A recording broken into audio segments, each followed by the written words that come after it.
Hello दोस्तों, कैसे हैं आप लोग। मैं राजेश कुमार नेहरा आप लोगों के अपने YouTube channel easy maths with Nehra sir पे आप लोगों का हार्दिक स्वागत है। आज मैं आप लोगों के लिए एक छोटी सी डिटेल्स लेके आया हूँ एसएससी फेज 10 के लिए। एसएससी फेज 10 का जो नोटिफिकेशन है वो आ चुका है, आप सबको पता होगा दोस्तों।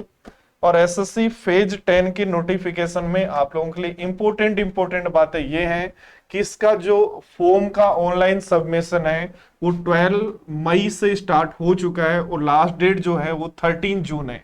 ठीक है, ये आप लोगों के ऑनलाइन सबमिशन का जो है वो है कि आपको 12 मई से 13 जून तक फॉर्म भरने का टाइम दिया गया है। और जो एग्जाम है में भी ये कहा गया है कि एग्जाम आपका अगस्त में होगा। एग्जाम ऐसा कहा गया है कि अप्रोक्स आपका जो एग्जाम है वो अगस्त में होगा दोस्तों। उसके अलावा कहा गया है कि जिन भी स्टूडेंट्स को SC ST EWS या कोई भी सर्टिफिकेट बनवाना है तो वो लास्ट 13 जून 2022 से पहले होना चाहिए। स्पेशली OBC कैंडिडेट को मैं बता दूं, आपका जो सर्टिफिकेट है वो 13 जून 2022 से 3 साल घटा दो, यानी 13 जून 2019 तक के बीच का होना चाहिए। इनके बीच में यदि आपका है 13 जून 2019 के बाद का है और 13 जून 2022 से पहले तक का है तो आपका काम चल जाएगा, नहीं है तो नया बना लीजिएगा। ये टोटल पोस्ट है दोस्तों 2065, टोटल 2065 पोस्ट है। और इन पोस्ट में CR region, ER region, KKR region, अलग अलग रीजन्स की जो पोस्ट है ये आपके पास है दोस्तों। यहां जो पोस्ट के अंदर क्वालिफिकेशन है वो 10th पास है, 12th पास है और ग्रेजुएशन वाले भी हैं। ऐसी 3 तरीके की पोस्ट है। जनरली दोस्तों होता क्या है, जैसे CGL का एग्जाम हुआ या CHSL का एग्जाम हुआ तो एक एग्जाम होगा, एक ही फॉर्म भरना होगा। जितनी पोस्ट है उन सब पोस्ट के लिए आप एलिजिबल होंगे। यहां थोड़ा सा एक नया लोचा है और वो थोड़ा सा मतलब नहीं मानता मन कि ऐसा क्यों करती है एसएससी। यहां ऐसा है कि जैसे 10th पास पे जितनी भी पोस्ट हैं, 12th पास की जितनी भी पोस्ट हैं, ग्रेजुएशन पास की जितनी भी पोस्ट हैं, हर पोस्ट के लिए जैसे यहां मान लो आपकी 100 पोस्ट है, यहां मान लो आपकी 80 पोस्ट है, यहां मान लो आपकी 100 पोस्ट है, तो ये जितनी भी पोस्ट हैं हर पोस्ट के लिए आपको एक फॉर्म फिल करना होगा। आपका रजिस्ट्रेशन तो सिंगल होगा पर हर एक फॉर्म यानी जैसे आपको लाइब्रेरियन के लिए एक फॉर्म भरना होगा, लैब असिस्टेंट के लिए एक फॉर्म भरना होगा, टेक्निकल असिस्टेंट के लिए एक फॉर्म भरना होगा, एग्रीकल्चर असिस्टेंट का अलग कोई फॉर्म है तो वो भरना होगा, स्टोर कीपर का अलग फॉर्म भरना होगा। ठीक है, ऐसे जो भी पोस्ट है हमारे पास, इंस्पेक्टर पोस्ट कोई है किसी डिपार्टमेंट में तो अलग डिपार्टमेंट का अलग फॉर्म भरना होगा। ठीक है, फॉर्म सबका अलग अलग भरना होगा। जैसे 10th लेवल के आपने 4 वैकेंसीज के फॉर्म भरे हैं तो एग्जाम बट एक ही देना पड़ेगा। ऐसे 12th वैकेंसीज में मान लो आपने 5 फॉर्म भरे हैं तो यहां आपको एग्जाम एक ही देना है। ग्रेजुएशन वालों को सबको मान लो आपने ग्रेजुएशन लेवल के जिनमें आप एलिजिबल थे ऐसे 2 फॉर्म भरे हैं तो एग्जाम आपको एक ही देना होगा। यानी दोस्तों आपने 10th लेवल के भी कुछ फॉर्म भरे हैं, 12th लेवल के भी फॉर्म भरे हैं और ग्रेजुएशन लेवल के तो 3 एग्जाम देने होंगे। बट यदि ओनली आपने ग्रेजुएशन लेवल के 7 फॉर्म भरे हैं तो आपको एक ही एग्जाम देना होगा। उस एक एग्जाम से सातों जो पोस्ट है उनके लिए आप एलिजिबल रहेंगे।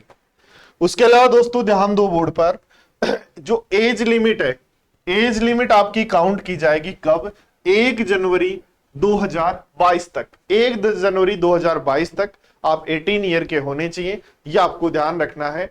ठीक है, और अपर लिमिट जो है इसमें सारी चीजें आपको बताई गई हैं। उसके अलावा कैसे अप्लाई करना है तो दोस्तों अप्लाई करने से पहले सबसे पहला काम है candidate will have apply for each category post separately. देखो ये जो प्रॉब्लम है ना कि प्रत्येक पोस्ट के लिए सेपरेटली आप लोगों को अप्लाई करना पड़ेगा। ये एसएससी की जो वेबसाइट है इस पे जाके आपको अप्लाई करना है। ठीक है, ध्यान दो, यदि हम फॉर्म जब फिल कर रहे होंगे तो एक बार एक फॉर्म फिल करने के आपको 100 रुपए चार्ज करने लगेगा और ये फॉर्म आपको भरना है। ठीक है, अब फॉर्म भरने से पहले एक बात ध्यान रखना, सबसे पहले नोटिफिकेशन खोलना। नोटिफिकेशन में आप देखना अपना पोस्ट, क्या देखना, पोस्ट। और पोस्ट आपको कौन कौन से रीजन में भरने हैं, CR रीजन में भरनी है, ओनली नॉर्थ रीजन की बननी है या केकेआर रीजन की बननी है, कौन से रीजन में आप पोस्ट बनना चाहते हो, या आप ऐसे हो कि मुझे तो जॉब चाहिए, इंडिया के किसी भी इलाके में मैं नौकरी कर सकता हूं, तो फिर ये रीजन मत देखो, आप सीधे देखो कि नंबर ऑफ पोस्ट ज्यादा कहां है। ठीक है, तो कौन सबसे पहले आपको ढूंढनी है पोस्ट, जिन पोस्ट के लिए आपको फॉर्म फिल करना है उन पोस्ट के नंबर हैं, वो पोस्ट आपको लिख लेनी है। ठीक है, उन नंबर के अकॉर्डिंग आपको उतने फॉर्म फिल करने हैं। ठीक है, ये बात आपको ध्यान रखनी है। ठीक है, विंडो जो है, करेक्शन विंडो जो है वो 20/6 से और 24/6 के बीच में करेक्शन, यानी कोई फॉर्म में गलती कर दी, कोई आपने नंबर गलत भर दिया, कोई भी करेक्शन, फोटो का, सिग्नेचर का, यदि कोई भी करेक्शन आप करना चाहते हो तो 20/6 से 24/6 तक जो है वो आप लोगों के लिए ये जो है विंडो जो है वो ओपन रहेगी। एग्जाम का पैटर्न एसएससी सीजीएल प्री वाला जो पैटर्न है वही पैटर्न है, और टोटल यानी 200 क्वेश्चन आएंगे और टोटल जो है 200 मार्क्स का पेपर होगा। टोटल जो है 200 मार्क्स का पेपर होगा, 100 आपके क्वेश्चन होंगे, 60 मिनट आपको मिलेंगी। सबसे अच्छी बात है कि यहां जनरली आपको एक ही एग्जाम देना है। इस एग्जाम के बाद सीधा या तो आपको सीपीटी देना है या स्किल टेस्ट देना है, और कुछ पोस्ट के लिए कुछ नहीं देना है। ठीक है, तो ये बात आपको ध्यान रखनी है। इसलिए जो ये पोस्ट है, ये जो एग्जाम है, ये थोड़ी सी स्टूडेंट्स के लिए इंपॉर्टेंट है। क्यों इंपॉर्टेंट है? क्योंकि दोस्तों इस तरीके की जो एग्जाम है इसमें सिलेक्शन जो है बहुत जल्दी हो जाता है। क्यों हो जाता है? क्योंकि बहुत सारे स्टूडेंट जो हैं वो इस फॉर्म को नहीं भरते हैं, वो सोचते हैं यार बाहर हमें जॉब नहीं करना, हमें तो सीजीएल का जॉब करना है। इसमें भी सीजीएल वाली पोस्ट जैसी ही सेम उसी इक्विवेलेंट उसी सैलरी वाली पोस्ट भी है जिनको आप लोग भर सकते हैं। ठीक है, तो ये आपकी पोस्ट में कैसे कैसे आप लोग इन पोस्ट में आपका जब कितना कितना कंट्रीब्यूशन जनरल का, ओबीसी का और कैटेगरी का रहेगा वो है। ठीक है, क्वालिफिकेशन जो है दोस्तों याद रखना 13/6/22 को काउंट होगी। एज जो है वो 1/1/2022 को काउंट होगी। ठीक है, एक रजिस्ट्रेशन होगा, एक ही रजिस्ट्रेशन होगा, अपना पहले रजिस्ट्रेशन कर लीजिएगा। एक रजिस्ट्रेशन होगा, उसके बाद हर पोस्ट के लिए जितनी पोस्ट आप फिल करना चाहते हैं, तो फॉर्म फिल करने से पहले दोस्तों आपको पोस्ट जरूर ढूंढ लेनी है कि कौन कौन सी पोस्ट के लिए आपको रजिस्ट्रेशन करना है। ठीक है, जिनके लिए आपको फॉर्म भरना है, तो एक रजिस्ट्रेशन करने, फिर फॉर्म जितने भरने वो उसी रजिस्ट्रेशन से चलते जाएंगे, 5, 6, 8 जितने फॉर्म भरते हो। फोटो के लिए ध्यान रखना, क्लियर कहा गया है, सिंपल सी फोटो होनी चाहिए, व्हाइट बैकग्राउंड में, दोनों कंधे दिखाई देने चाहिए, आंखें सामने की तरफ होनी चाहिए, ब्लर नहीं होना चाहिए, टू क्लोज नहीं होनी चाहिए, ऐसे इस तरीके की, चश्मा नहीं लगा होना चाहिए, टोपी नहीं लगी होनी चाहिए, इस तरीके की कुछ बातें और बताइए। ठीक है, फोटो की साइज भी बताइए, 20 से 50 केबी तक होनी चाहिए, जेपीईजी फॉर्मेट में होनी चाहिए, और साइज जो है, हाइट विड्थ बताया गया है कि हाइट तो है वो 3.5 होनी चाहिए, हाइट जो है वो 4.5 होनी चाहिए, और हाइट विड्थ जो है वो 3.5 होनी चाहिए। ठीक है, ये सारे हैं सैंपल फोटोग्राफ, वहां से देख लीजिएगा, जो चश्मे वश्मे ऐसे नहीं, और फोटो अपलोड करना है। दोस्तों यहां जो मैं आपको बता रहा था, जो आपने देखा कि थंबनेल में, कि एसएससी ने क्या गलती कर रखी है। एसएससी ने नोटिफिकेशन में कह रखा है कि जो फोटो की साइज है वो 4/3 की होनी चाहिए, बट हाँ यहाँ जो फोटो अपलोड होगा वो 4/2 में हो रहा है। तो इसके लिए जब तक कोई क्लियरिफिकेशन नहीं आ जाता, कम से कम 4-5 दिन एक बार फॉर्म भरने से रुक जाइएगा, कहीं आपको करेक्शन करना पड़ेगा। तो क्या करना है, अभी करेक्शन के लिए रुक जाना है, फॉर्म भरने के लिए रुक जाना है। हो सकता है 5-7 दिन में हमें कुछ नोटिफिकेशन आ जाए एसएससी से, तो ये मिस्टेक है, इसीलिए मैं रोक रहा था आप लोगों को। जो थंबनेल आपने देखा ना कि फॉर्म नहीं भरना है अभी, भाई क्यों नहीं भरना है? वो इसलिए नहीं भरना है क्योंकि नोटिफिकेशन में कह रखा है 4/3 की फोटो लगाओ, जब फॉर्म फिल कर रहे हैं तो 4/2 में फोटो लग रही है। कल को सिग्नेचर जो है इस 4/3 और 4/2 के सिग्नेचर के चक्कर में हमारा फोन कैंसिल नहीं हो जाए, और हम 10 फॉर्म भरे, 1000 रुपए लगे और फॉर्म भी कैंसिल हो गया, तो बड़ी दुख की बात होती है। ठीक है, तो ध्यान रखना है, अभी 4-5 दिन रुक जाइएगा। सिग्नेचर के अंदर ध्यान रखना है कि 4/3 नोटिफिकेशन कह रहा है, फॉर्म भरते समय 4/2 साइज ले रहा है, इसलिए इस सिग्नेचर का जो प्रॉब्लम है, इसलिए अभी 4-5-10 दिन रुक जाओ, जब तक एसएससी का कोई नया नोटिफिकेशन या कुछ नहीं आ जाता है कि हाँ भाई 4/3 या 4/2 में फोटो पढ़नी है। तब तक हाँ नोटिफिकेशन को अच्छे से पढ़ लो, क्या क्या पोस्ट कौन कौन सी आपको भरनी है, उन चीजों को सीख लो। देखो ध्यान दो, जब भी आप फॉर्म भर रहे होंगे तो कौन से रीजन से भर रहे हैं ये भी मांगेगा। किसी रीजन में यदि आपको लगता है ये दूसरे रीजन की पोस्ट है, यहाँ ज्यादा पोस्ट है, तो वहां भी आप लोग भर सकते हो, ठीक है। और ध्यान दो, उसका कोड आपको लगाना होगा, कोड लगाते ही उसका नाम और ये अपने आप आ जाएंगे।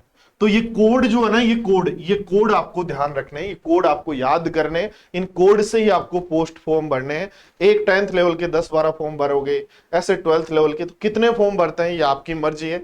जनरली जो स्टूडेंट है 5 से 6 फॉर्म हमेशा भरते हैं। और ग्रेजुएशन वाले जैसे स्टूडेंट जिनकी ज्यादा पोस्ट होती है वो भर लेते हैं कि ग्रेजुएशन की तैयारी कर रहे होते हैं, तो ग्रेजुएशन लेवल के जैसे 5-6 फॉर्म भर दिए, एक ही एग्जाम देना है, उसमें जो मार्क्स आएंगे वो उसी से 5 जो पोस्ट है उन पे आप कैलकुलेट होंगे।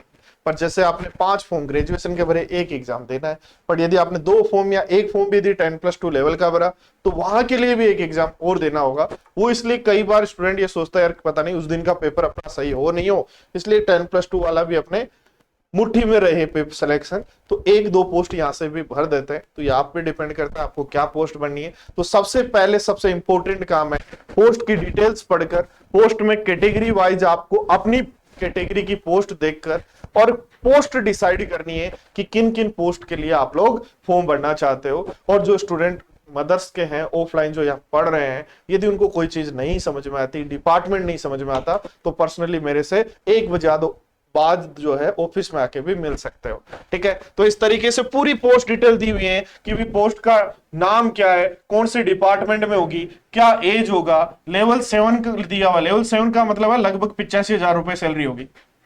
लेवल 7 का मतलब है आपकी सैलरी जो है लगभग 85,000 होगी लेवल 7 की। लेवल 6 की 8,000-9,000 कम कर दो, लेवल 5 की और 8-9,000 रुपए कम कर दो। मिनिमम 30 से 1,000 रुपए सैलरी होती है लेवल 1-2 से जब बात करेंगे, और 7 तक 85,000 आज इन हैंड आपको मिलने वाली है। और पूरी डिटेल दी गई है, जनरल की कितनी कट ऑफ, जनरल की कितनी सीट है, ये कितनी सीट है, और उसके साथ ये भी दिया है सीआर रीजन में है या एनआर रीजन में।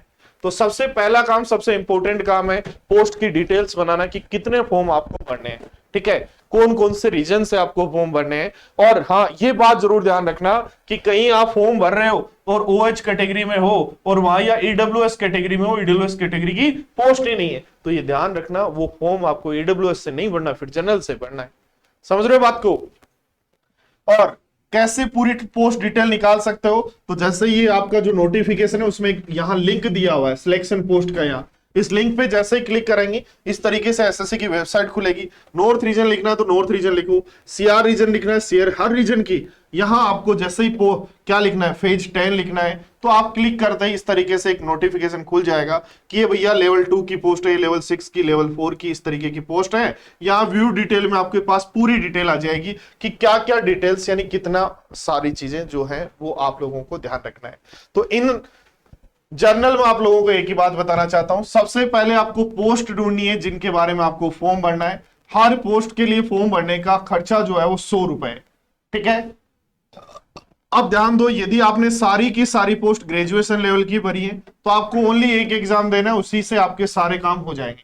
पर आपने कुछ पोस्ट ऐसी है जो 10+2 लेवल की भी भरी है, तो फिर एक एग्जाम और देना होगा यहाँ, उससे सारे काम चले जाएंगे।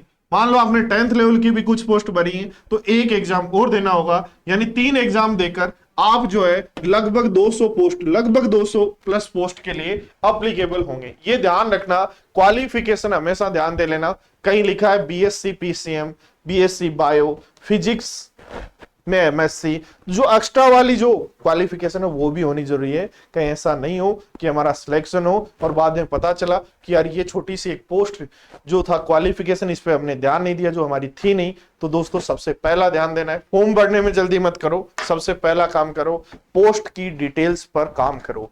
पोस्ट कौन सी आपको भरनी है और इनकी डिटेल वाइज पूरी डिटेल यदि आपको चाहिए तो मैं अपने टेलीग्राम ग्रुप जो है लिंक डाल दूंगा डिस्क्रिप्शन में। उस टेलीग्राम ग्रुप पे पूरी पोस्ट वाइज डिटेल डालने वाला हूं 1-2 दिन में, तो आप वहां टेलीग्राम से भी देख सकते हो या खुद अपनी पोस्ट जो है निकाल के उन पोस्ट पे काम करके कि हाँ ये पोस्ट है। इस देखो ध्यान दो, सबसे पहले पोस्ट देखनी है, फिर क्वालिफिकेशन देखना है, फिर उसमें जो वैकेंसीज है, नंबर ऑफ वैकेंसीज आपकी कैटेगरी की है या नहीं है, फिर उसके बाद रीजन देखना है कि रीजन एनआर है सीआर है, आप वहां काम कर सकते हो या नहीं कर सकते, ठीक है।